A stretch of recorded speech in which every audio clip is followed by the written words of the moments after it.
Welcome to Torker, and welcome back to the Clint Miller tribute build.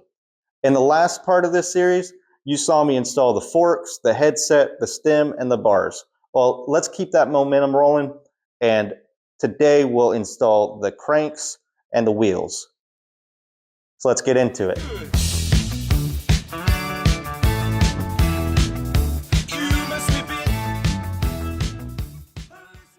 All right, so for this build, we're going with the new Torker MAXFLYTE cranks.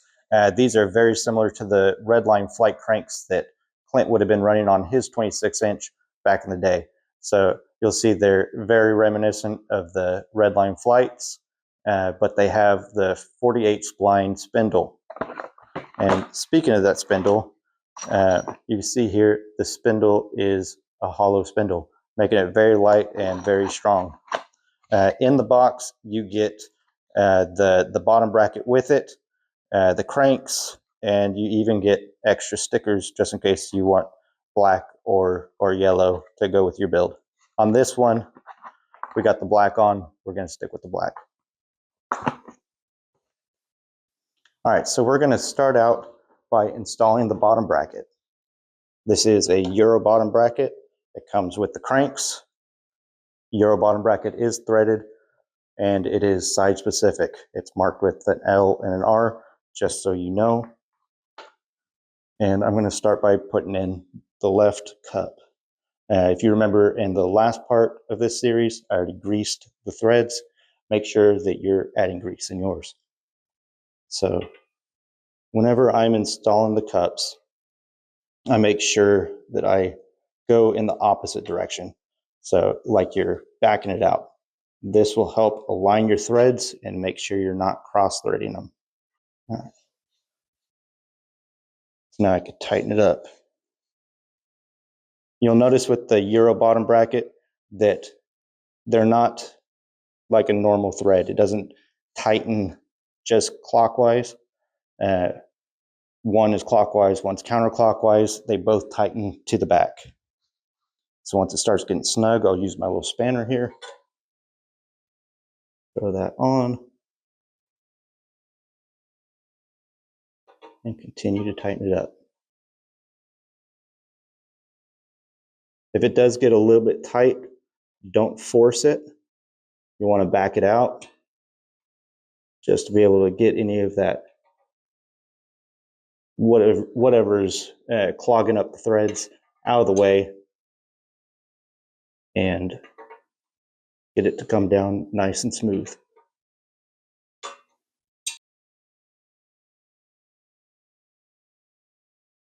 All right, that is nice and tight. So now I'm going to take the spindle and I will put the spindle inside with the sleeve, just to be able to keep everything aligned. And I'll take the right side, again, go the opposite direction until you feel it click. That means the threads are aligned, and you can start to tighten it down. All right, nice and tight. So now we'll go ahead and we'll set up the chainring on the spider. All right, for our gearing setup, I have the Profile Retro spider, and I have the chop saw 36 tooth chainring. This is very reminiscent of like the old school Sagino or Toughneck. So we'll start off, go ahead and put it up. I always like to line up the logos, not for any real reason other than just being OCD. So start by putting the backer in. So while you're doing this, you want to make sure that the chainring bolts have enough of that backer coming up through so it's catching on the front of that chainring. If it's too short and it doesn't touch the chainring, you can have a little bit of rotation in that, and you don't want that. That'll wallow it out. It'll mess up the teeth. It'll mess up the holes. So make sure you have the right bolt and backers. All right, so all bolts and backers installed. So you're going to need to tighten all of these down. I usually do it once it's on the bike, so we have the chain and we're able to set the alignment so there's not a tight spot or loose spot in your chain. So we'll go ahead and throw this on the crank arm, and then we'll put the crank arms on the bike. So now it has grease on it. Put it up against the crank arm and thread it through the back.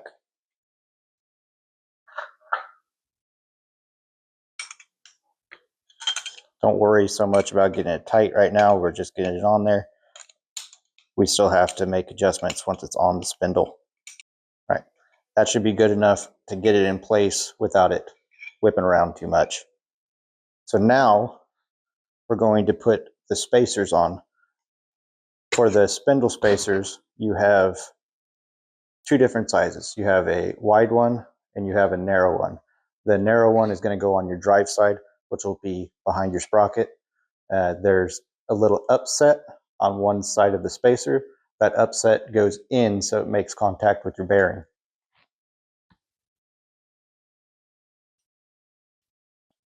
Let me put a little bit of grease on that spindle as well.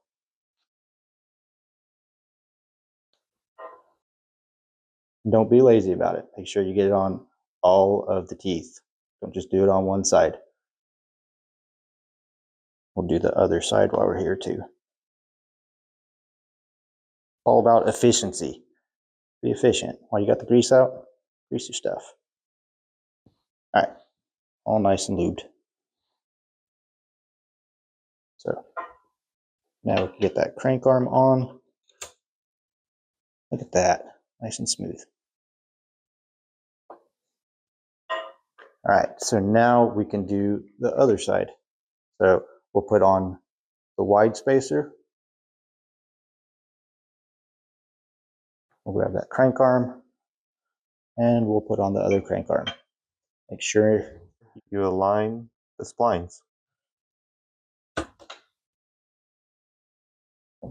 All right, nice and aligned. So whenever you install it, you'll likely have one part of the spindle a little bit too far in the arm on one side, a little bit on the other. So take a look at that before you put the bolts in, and then you'll know whenever you start to install the crank bolts which way it needs to pull. So on this set, the non-drive side doesn't really have enough spindle in it. So I'll put that bolt in first and I'll suck the spindle towards that. So I'll keep my finger on the spindle on the drive side. Whenever I looked in, it looked like there needed to be about a 1/4 inch pulled towards the non-drive side. So keeping my finger in there, I'll be able to feel about whenever I've pulled it over just enough.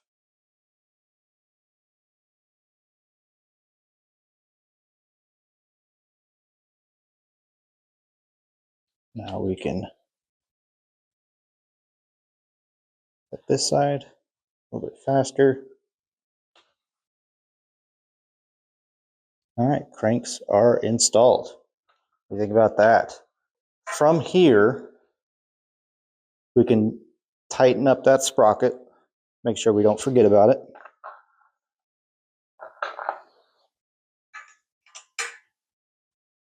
So with it being on the spindle as we're tightening it, we know that that spider can't float anywhere. We know that's perfectly centered. So that's going to be the best way to do it right there. Again, after we get the chain on, we'll come back and we'll tighten up that chain ring, tighten up all of those bolts. So now we're done with the cranks. Now we can move on to the wheels. All right, so I got this awesome wheel set from BMX Guru. It is a 7X style rim and a vintage style hub.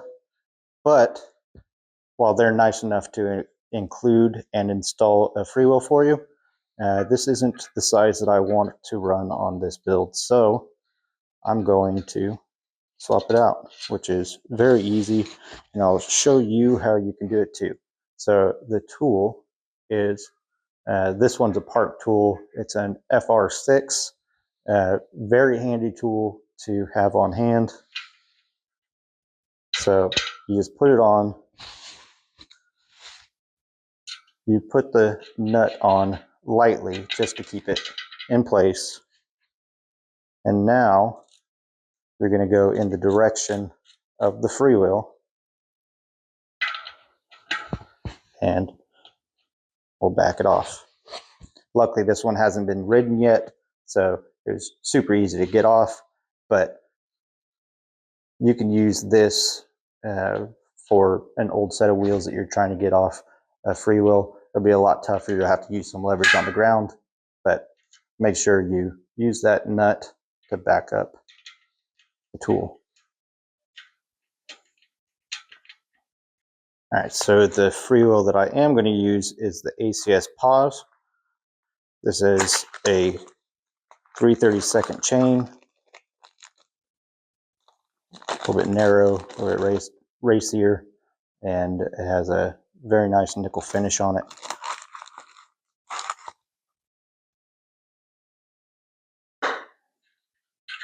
So whenever you're installing it, luckily this already has the grease on it. Just like everything, grease it up, lube it up. You want to be able to remove it in the future. So just going to run this freewheel on. There's no need to use a tool to tighten it up or anything. Just get it on there snug as you can, so you can kind of check out that chain alignment here in a bit. But yeah, that's all you got to do. It'll tighten itself as you pedal. All right, now, so for the tube and tire, let's go ahead and set this down a second.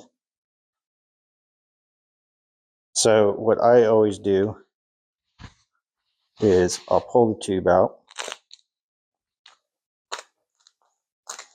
And right now, you know, whenever you get it in the package, it's nice and flat, easy for shipping, but it is terrible for putting into your wheel. So the reason why is being flat, that's not going to get all the way down into the groove. Whenever you're doing it, you can get a twist in it. It's super easy to pinch. So what I always do is I take it, grab my pump,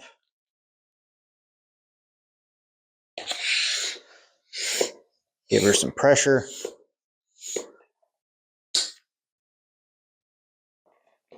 It doesn't take a whole lot. All right, so now it has a little bit of pressure in it. That's probably a little bit too much even, so you could use the cap there, use the backside, let a little bit out. But the main thing is that you want it to hold its shape as you're putting it in, so that way it'll just kind of conform to what you're doing instead of getting stuck underneath the lip. So for the tires, we are going with these amazing House of Loop Tail Comp 2 Competition Deuce tires. Wakeman went through all of the trouble of making these, and so far it sounds like everybody is loving them that has had them. They're high pressure tire, great for any kind of mountain biking or vintage riding that you want to do. And you know, if you're doing skids or burnouts, whatever the heck, you can get yourself a new set. So unlike having the vintage sets or just having to run a Comp 3 or some cheaper tire, now you can run a very nice tire on your retro builds. So let's get this installed. All right, so anytime you're installing a tire, you want to make sure that you know, is there a direction to the tire? You want the direction to always be rotating with the tire, not against. Luckily with the Comp 2s, there isn't a direction, so it doesn't really matter how you put it on. Whenever I'm installing a tire, I always make sure the label is lined up with your valve stem. So that'll be able to help see where your valve stem is. So whenever you go to add air, you know exactly where to look. Also, it just makes it look better. So, you know, we're building cool bikes. Make sure you're doing it right.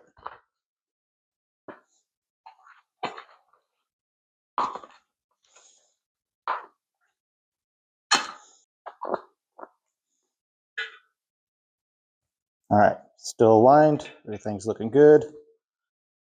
Tire went on very easy. So now I just pull the tire back a little bit be able to get that valve in. Pull it all the way through. Don't leave any of it hanging back. And now work it up into the tire.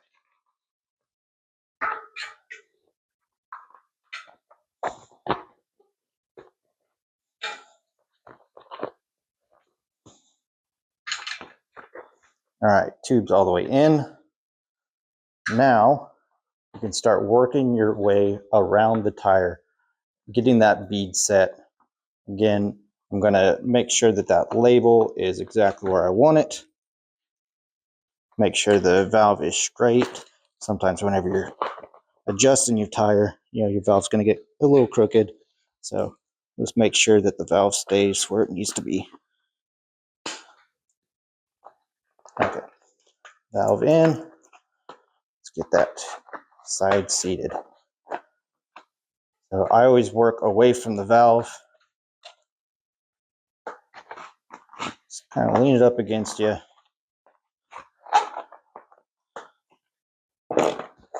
Slowly working into the rim. All right, there we go. Nice and seated. So now we get to air it up. We're going to do just a little bit at a time. We're going to make sure that the bead seats, so that way you don't have it popping off or your tube getting pinched. All right, so we just got a little bit of pressure there. Now we can go around the whole wheel again. Get that bead so you see that edge all the way around the sidewall. Make sure that it's even. You don't want any of the tire tucking under. All right, so check the other side.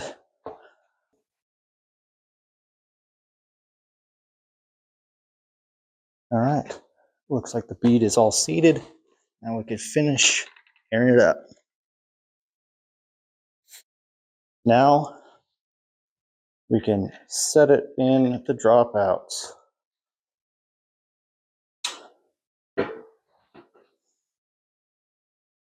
All right, set in there. We're starting to look like a bike now.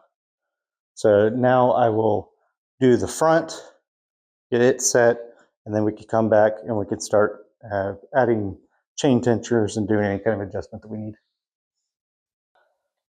All right, that's done. Now we can put the front wheel on. When installing the front wheel, you'll want to make sure that you have safety washers. They will help keep the axle centered, and they're for safety. They'll keep the front wheel from falling out. It's a little bit loose.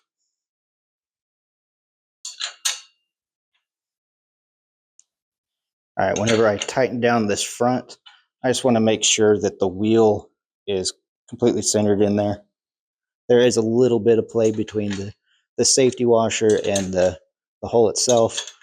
So just kind of look down the front of it, make sure that everything is nice and centered, and then tighten it down. All right, so we have here the Ultra 6 chain tensioners. They match perfectly with the Ultra 6 stem. Let's go ahead and get those installed now. You can start to see kind of all the colors coming together, a little bit of coordination. I like it. I've always been told that half of your speed comes from looking good, the other half comes from talent. I don't have any talent, so I want to make sure that everything that I have looks good. Might be able to at least get me across the finish line in one piece. Everything else we just kind of hope for. All right, that'll be good for now until we get that chain installed. All right, so I think that's going to be it for today's video. We got the wheels and tires installed. We got the cranks and the chain ring and the spider installed. I think we made pretty good progress here. I hope that you've learned something. I'm trying to speed through quite a bit of it, but I also want you to be able to get something out of this. Also, I hope that you're starting to see the vision for this.